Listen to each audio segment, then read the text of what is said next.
Hi everyone, I hope you're having a great day today.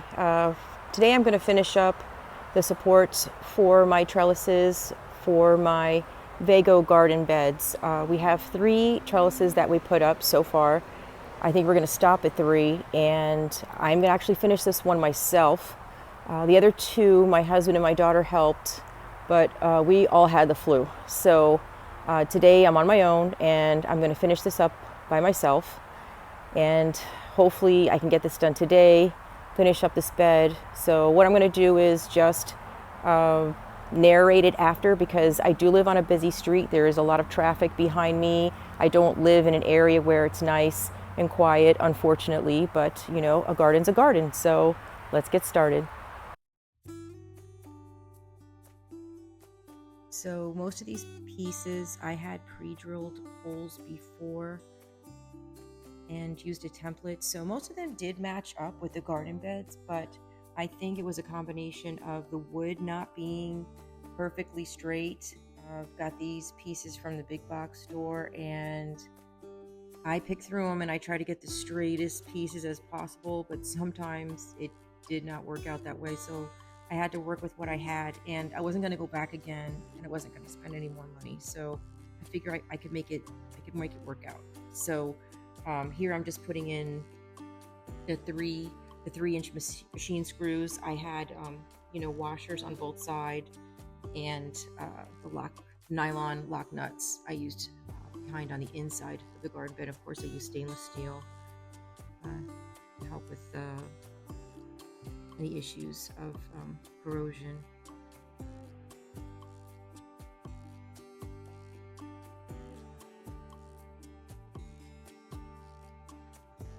I just wanted to get this done. I was just so happy.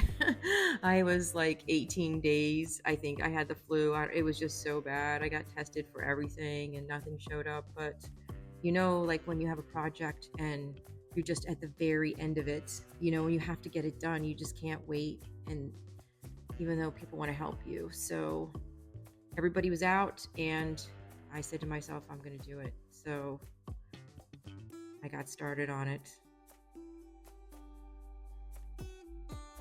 It really helped when I had the holes pre-drilled and was able to put the washer on the screw and then push the screw through the wood into the garden bed.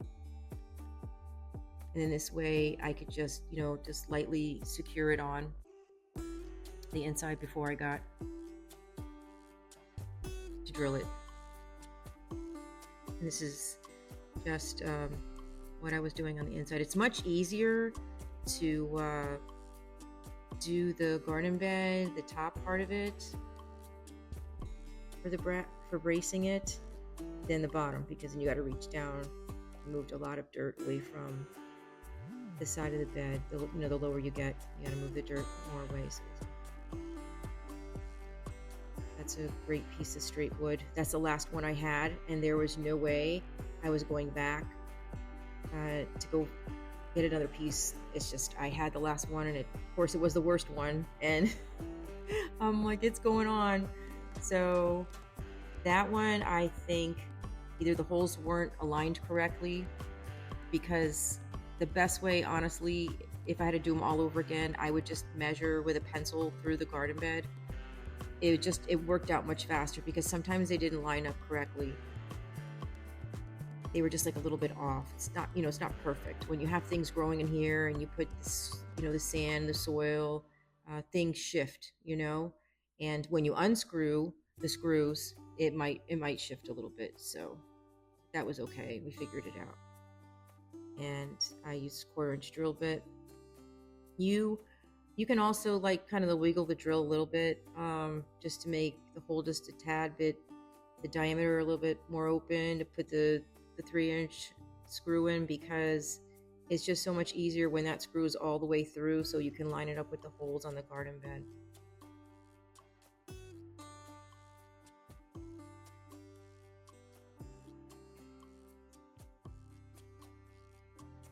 And I know I'm just about done,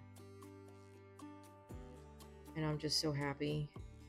It's almost over, but I'm so excited to get this completed.